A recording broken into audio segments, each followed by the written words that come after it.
खालिस्तान के सुर में क्यों गाते हैं पंजाबी सिंगर? ये सवाल आपके जहन में आना चाहिए क्योंकि शुभनीत का मामला जो है अभी हाल फिलहाल में बहुत ट्रेंड हो रहा है। हालांकि उनका शो इंडिया में कैंसिल हो गया है, बुक माई शो ने उनके शो को रद्द कर दिया है, मोज ऐप ने उनके गानों को हटा दिया है, बोट ने उनके स्पॉन्सरशिप को हटा दिया है, विराट कोहली, हार्दिक, केएल राहुल ने उन्हें अनफॉलो कर दिया है।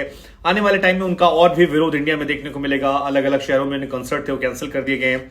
लेकिन शुभनीत सिर्फ एक नाम है। शुभनीत एक नाम है जिसने अमृतपाल वाले केस में एक फोटो डाली थी और ऐसे बहुत सारे और भी पंजाबी रैपर, पंजाबी सिंगर हैं जो आए दिन खालिस्तान के सुर में सुर मिलाते पाए जाते हैं या बड़ी संख्या में बोलते हैं और इंडिया से बाहर जाने के बाद खासतौर पर काफी वोकल होकर इंडिया पर टारगेट करते हैं, जबकि वो खुद पंजाब में बॉर्न हुए हैं, इंडिया में पले बढ़े, सब कुछ रहा, इंडियन पासपोर्ट पर यहां से गए वहां, लेकिन बाद में चेंज हो गए। ये सवाल आपके जहन में आना चाहिए क्योंकि इसमें कई नाम हैं। जैसे सिद्धू मूसेवाले का नाम था, उनके ऊपर भी बार बार ये आरोप लगते थे। इनफैक्ट उनकी फैमिली पर अभी भी लगते हैं क्योंकि उनकी फैमिली में उनकी डेथ एनिवर्सरी के बाद जो कुछ कहा वो हम आपको बताएंगे आगे।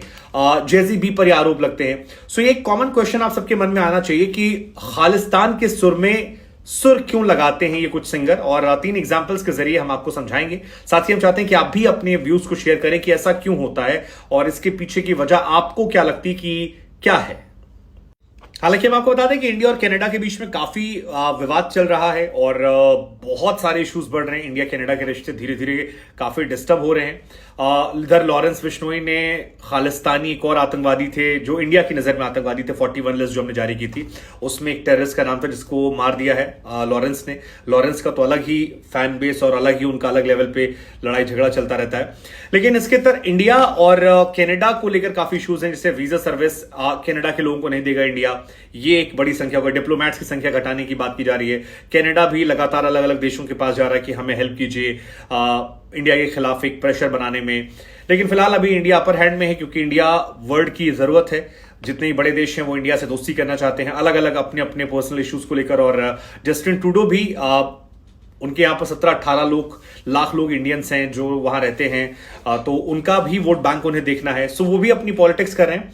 लेकिन हमारा टॉपिक जो है वो है कि कनाडा या जो इंडियन सिंगर है वो खालिस्तानी सुर में क्यों गाने लगते हैं। तो वेल इसकी 3 एग्जाम्पल से वजह से पहले एक बहुत कॉमन चीज जो मुझे नजर आती है वो ये कि जब कभी भी आप किसी पर्टिकुलर कम्युनिटी के राइट्स के बारे में बात करना शुरू करते हैं या किसी रिलीजन के, कास्ट के, सो उसकी कास्ट उसकी कम्युनिटी वाले ऑटोमेटिकली इमोशनली अटैच होकर खड़े जाते हैं। जैसे बाबा बागेश्वर ने हिंदू राष्ट्र की बात की तो इंडिया में बहुत बड़ा वर्ग है जो उनके पीछे खड़ा हो गया, और अगर आप बोलेंगे कि हिंदू राष्ट्र नहीं सेकुलर राष्ट्र होना चाहिए तो आपको गाली देना शुरू कर देगा कि आप नालायक, और आपके पीछे वो पड़ जाएंगे कि आप क्यों नहीं सपोर्ट करते, आप तो हिंदू हैं।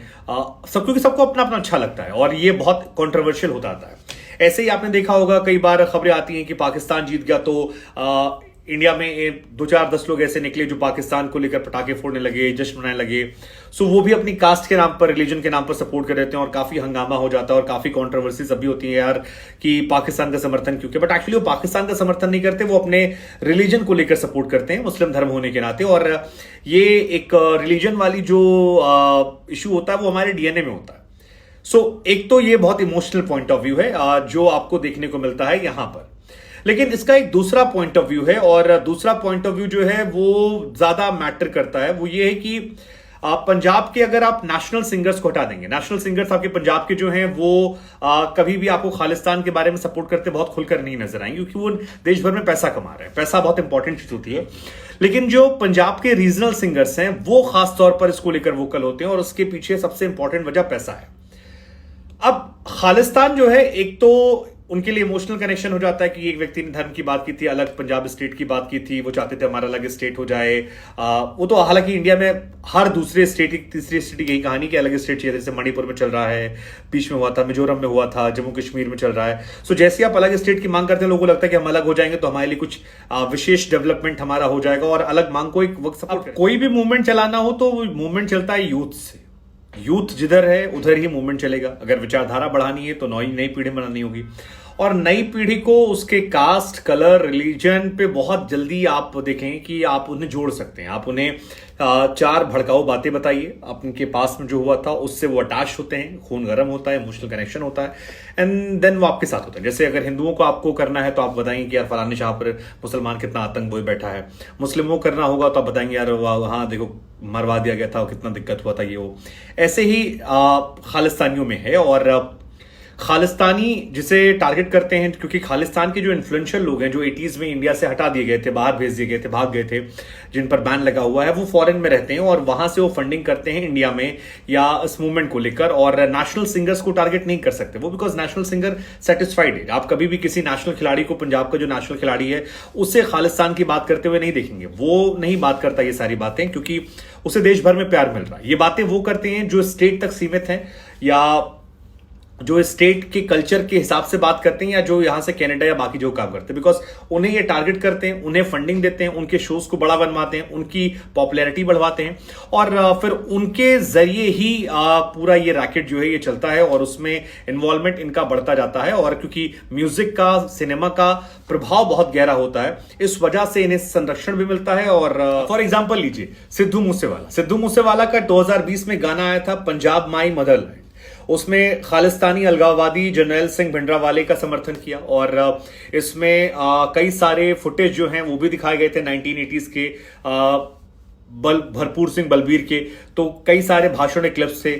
उसके बाद किसान आंदोलन में बहुत सारे आरोप लग रहे थे कि बाहर से फंडिंग आई है, कितना सही कितना गलत है तो हम नहीं कह सकते, तो एजेंसियों से काम है।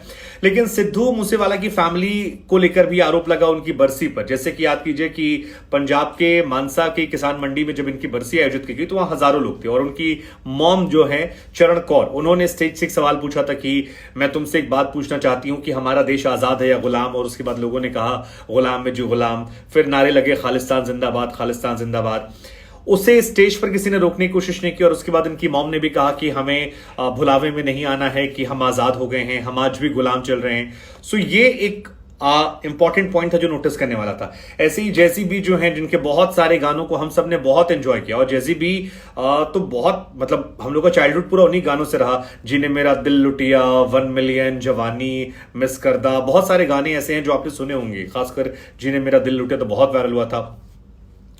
उनकी साइड से भी ऐसा ही रहा। उन्होंने भी एक गाना था पुत्र सरदारा दे, उसमें जर्नैल सिंह भिंडरावाले के बारे में खूब तारीफें की, खूब महिमा मंडित किया और बहुत ज्यादा उनके बारे में। और इस गाने में भी पूरी वही कहानी थी कि कैसे एक अलग राज्य की मांग है, एक अलग देश की मांग है और इंडिया के खिलाफ जो मुहिम चल रही है उसको कैसे किया जाए, भिंडरावाले का जिक्र किया गया। सो ये बेसिकली यही है कि आपको एक तो फाइनेंशियल सपोर्ट मिलता है, दूसरा आपको पॉलिटिकल समर्थन मिलता है और ये दो फैक्टर बहुत महत्वपूर्ण है इन्फ्लुएंशियल लोगों के लिए। नीचे जो लोग हैं उनकी गलती मैं इसलिए नहीं मानता बिकॉज वो ऑटोमेटिक हो जाता है। जैसे मैं ब्राह्मण कम्युनिटी से आता हूं और मेरे घर में बहुत लोग होंगे जो अगर कोई ब्राह्मण इन्फ्लुएंशियल नेता निकलेगा तो उसको ऑटोमेटिक समर्थन कर देंगे बिकॉज वो हम लोग के डीएनए में है कि हमें लगता है हमारा कोई इंसान है।